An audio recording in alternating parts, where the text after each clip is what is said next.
rise of anti-Semitism, as you say, is a tragic thing that we've seen in Australia, but right around the world. And at the moment, Joel, how do you reflect on the fact that the international community generally is pushing back so strongly against Israel? How does that feed into the broader sentiment in our nations, including in democracies like Australia?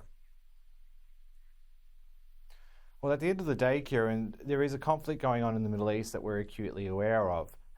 So whilst the battle is raging on there, we have communities in the diaspora, specifically in the United States, the UK, France, and also in Australia and other Jewish diaspora communities. And these communities have been under siege since 24 to 48 hours after the events. We had the scenes, we had the preachers in Lakemba saying how elated they were less than 24 hours after the events of the mass rape and murder on October 7.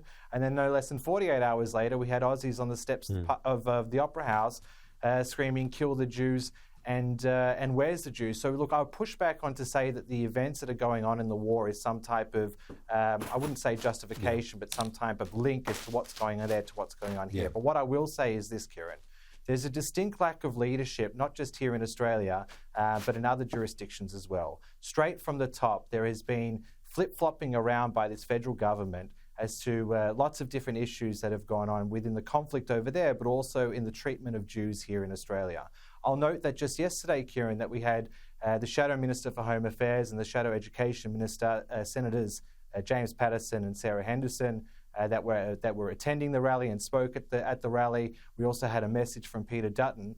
But where were the members of Federal Caucus? Where were any federal ministers? Where were any senior Labor ministers? They were nowhere to be seen. And I'll also add, this is on the backdrop of 24 hours earlier on Saturday at the Victorian State Labor Conference, where the Prime Minister and the Premier of Victoria both attended. And if you were a Jewish delegate at that conference, Kieran, not only would you get heckled by the very violent and anti-Semitic crowd that protest outside of that conference, but Jewish delegates were booed and were yelled at from inside the Labor conference itself.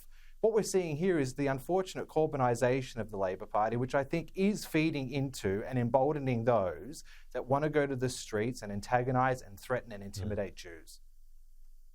Do you think when you talk about that, you use the term of Corbynisation, but we did see, and I'm just pushing back because I know the government would also be saying this and you'd get your response to it, that they did repudiate the suggestion by having said, one of its backbenchers, the river to the sea statement by Senator Payman, but it was repudiated by Foreign Minister Wong, by the Prime Minister, by senior figures like Bill Short. And so while there might be parts of the party that have views that you would find exceptionable, the leadership has pushed back against those elements.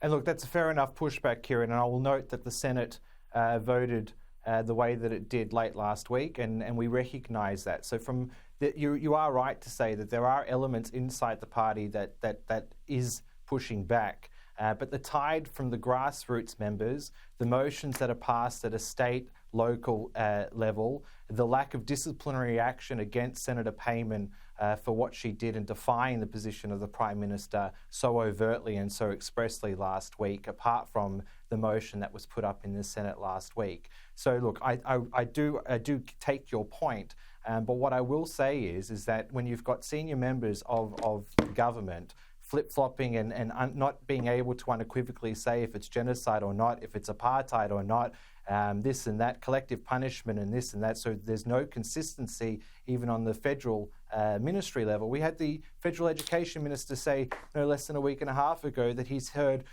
different definitions of the genocidal chant from the river to the sea, Palestine will be free. So look, I take the point, but clearly there is issues inside the party, clearly at every level, whether or not that's branch, state or federal level, there are issues that the Prime Minister has to deal with. And I think that the best example of that was twofold over the weekend with the events that occurred on Saturday at ALP National Conference and the distinct lack of ALP, senior ALP representation at the Never Again Is Now rally yesterday. Joel Burnie from AJAC, I appreciate your time as always. Thank you. Thank you, Kieran.